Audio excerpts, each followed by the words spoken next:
Assim, quando eu comecei a fazer jornalismo, ainda na faculdade, eu já tinha o sonho de cobrir uma guerra. Eu sempre dizia que só valia se fosse no Oriente Médio. Só que, cara, na faculdade, você moleque, é um sonho, né? É fácil assim, falar, né? Inalcançável, né? Você nunca imagina que aquilo vai rolar, né? Assim, você tem sonhos, você vai trabalhar para alcançá-los, mas é uma coisa, assim, muito distante, né? Pouca gente faz isso. Mas uma das coisas que eu pelas quais me tornei jornalista é que eu sempre fui muito sempre fiquei muito indignado com agressões contra minorias, direitos humanos, contra o meio ambiente, tudo que dá nesse tipo de questão sempre me incomodou muito, mesmo antes de fazer jornalismo, né? Tu sabe por quê? Por que esse assunto te... Cara, eu acho que tem a ver com a minha infância. Eu sou de origem muito pobre, eu sou do Recife e desde garoto a gente sempre tive uma infância muito sem muita grana. Nunca foi uma miséria total, mas assim, não tinha grana para nada, era o básico e estava tudo bem. E criança sempre curte tudo, né? Assim, tava tudo ótimo. Só que você vai crescendo, começa a entender as coisas, você vai se revoltando, né? Contra questões como, por exemplo, corrupção política, que quando um político rouba, não é só o dinheiro que está roubando, né? Esse dinheiro iria para outros lugares, né? Esse dinheiro poderia ir para a saúde pública, para a educação pública, para transporte, segurança. Então, quando um político rouba, ele está ferrando a vida do mais pobre. É sempre assim, né? Agressões ao meio ambiente, eu sou do Recife, cresci perto da praia, sempre gostei de natureza e tudo mais.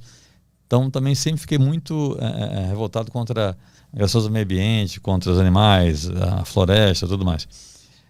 E esse tipo de questão sempre me incomodou muito, desde garoto, né?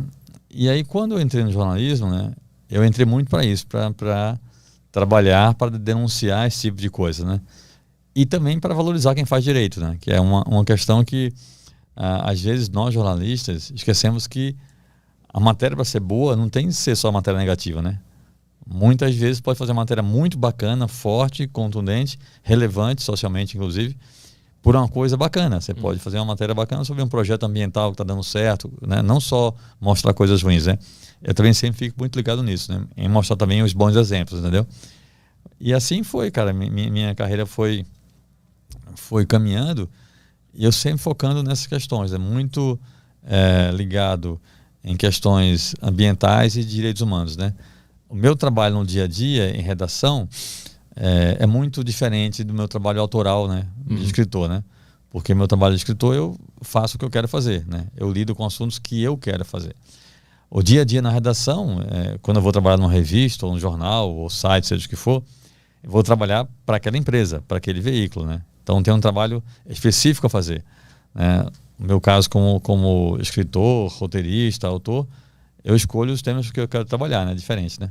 Quando é que foi a primeira vez que tu se meteu numa enrascada, assim, que tu viu o perigo de frente? Foi nessa primeira que tu foi sequestrado? Não, cara, a primeira matéria que eu fiz que deu um rolo grande, eu estava na faculdade ainda. Foi uma matéria que eu fiz um freela para uma revista que tinha muito bacana, que infelizmente acabou. A revista chamava Caminhos da Terra. Eu lá no Recife ainda, a revista era da Editora Abril, né? Aqui em São Paulo. E é curioso que depois de muito tempo eu trabalhei nessa revista, fui editor da revista, a revista que eu adorava desde a faculdade. E aí eu fiz a matéria que a Terra ela era muito parecida com a National Geographic, entendeu? A revista falava de assuntos de questões ambientais, direitos humanos, história, cultura, outros países. Era sempre com essa pegada mais profunda, entendeu? Nada superficial. E aí eu fiz a matéria lá no Recife sobre rinhas de galo, né? Briga de galo, que é crime, né? É crime federal.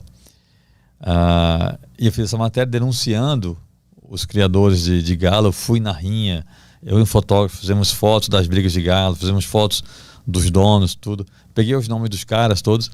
E a matéria, obviamente, era denunciando, né?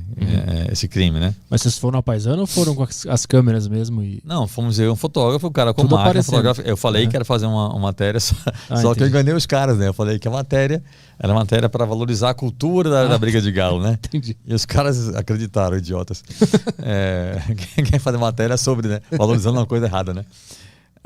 Mas porque assim, eu faço um trabalho, Betri, que uma das coisas que eu tenho como obrigação no meu trabalho, principalmente em caso de denúncia, é de colocar os nomes reais das pessoas. Porque se eu denunciar um problema usando nome falso, eu não estou fazendo nada, né? Quem vai poder punir um cara que está fazendo algo errado se eu não coloco o nome do sujeito, né? O nome real do sujeito, entendeu?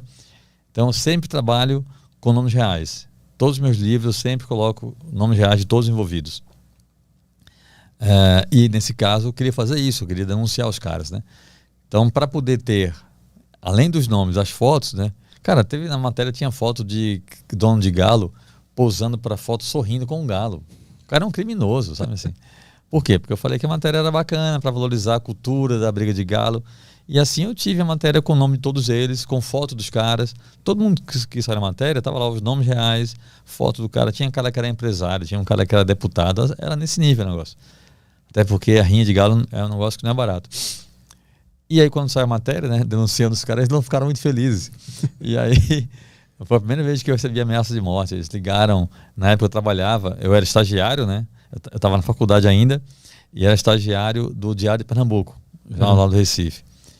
E aí uma vez os caras, teve uma noite, sexta-feira, a gente fechando o jornal tarde da noite, aí jogaram um copinho de plástico com uma pedra e um papel embrulhado, né? Pela redação, pela janela da redação.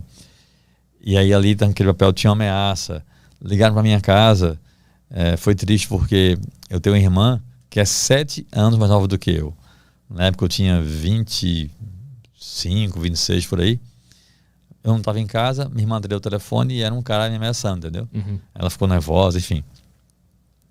Mas foi a primeira vez em que surgiu uma ameaça, uma coisa assim mais grave, foi nesse caso da briga de galo. Mas aí como é que fica a cabeça quando tu recebe uma ameaça de morte? Dá vontade de parar, de desistir ou dane-se? Cara, assim, eu achava que quando alguém ameaça, porque não vai fazer nada, entendeu? Sempre achei isso. Então o cara ameaçava, eu não dava muita importância. Nesse dia eu fiquei chateado porque ligaram para minha casa e minha irmã ficou com medo e tudo mais. E aí veio todo aquele cenário, né? Porque quando jogaram o copo com a pedra e o bilhete na redação do jornal, a jornal avisou a polícia militar, aí já fiquei, acho que não lembro, 3, 4 dias, não lembro, com a escolta policial, sabe assim, eu tenho moto, até hoje tenho moto, sempre tive moto. E aí para ir da minha casa para o trabalho de moto, ia um carro da polícia atrás de mim, uma palhaçada. Mas tu já tinha ideia de que tu estava se metendo com gente grande? Porque tu estava na faculdade, ainda era jovem. Não, mas eu já sabia, cara. Fazia ideia do poder que as pessoas tinham? Não, eu sabia. Quando eu fui lá entrevistar, fazer matéria, eu vi que tinha cara que era empresário, tinha cara que era deputado, eu sabia. E é curioso que, assim, sempre tive isso na minha mente, cara. Quanto mais poderoso o cara, mais prazer me dá denunciar, sabe? Porque é isso, assim, a gente vive num país em que as pessoas têm certeza que vão ficar impunes, né? Isso é muito revoltante, cara. O mal que principalmente os políticos, né, corruptos, causam ao país é uma coisa incalculável, cara. Tu acha que tem esperança de que isso mude? Cara, é difícil, viu? O nosso país, assim, as pessoas... Só vai mudar quando a gente tiver um povo instruído, né? Que entenda o que é político, o que é um voto, né? Eu acho que, assim... É por isso que nenhum governante investe em educação, né? Porque eles não têm interesse de ter um povo instruído, educado, né? Mas assim, quando tu faz uma matéria denunciando alguma coisa e aí tu enxerga que de verdade não vai mudar nada, que os caras devem estar fazendo a mesma coisa ainda, né? Isso, qual é a sensação que dá de ter passado por tudo isso, ser ameaçado de morte? Assim, é frustrante por um lado, mas por outro, eu nunca tive a ilusão, a utopia de que a matéria minha ou um livro meu ia mudar o mundo, entendeu? Não vai, né? Eu fico feliz quando algum trabalho meu toca as pessoas, né? Porque aquela frase piega, mas é verdadeira. Se eu conseguir mudar a atitude de uma pessoa, já valeu, entendeu? Assim, uma pessoa ter uma nova consciência, começar a ver aquela questão com outro olhar, sabe? Por exemplo, até hoje, cara, eu recebo muitas mensagens de pessoas do Brasil todo sobre o livro da Síria, que a gente vai falar aqui depois. Gente do Brasil todo me manda muita mensagem por e-mail, porque todos os livros meus eu faço questão de colocar na orelha do livro atrás meu e-mail. Eu quero falar com as pessoas. E hoje em dia tem o Instagram. Aliás, assim, eu uso bastante o Instagram. Quem quiser entrar, mandar mensagem, eu uso muito mesmo, acho um caminho muito bom. E meu nome é um nome estranho, né? Não é muito comum, então as pessoas me acham facilmente no Instagram.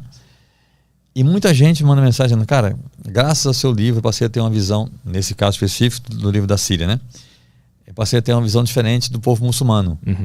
Eu achava que tudo era terrorista, e teu livro mostrou que não é bem assim, que tem pessoas muito boas, assim. Isso me deixa muito feliz, entendeu? Então, assim, quando eu consigo tocar o coração, a mente de algumas pessoas, me dá uma grande felicidade.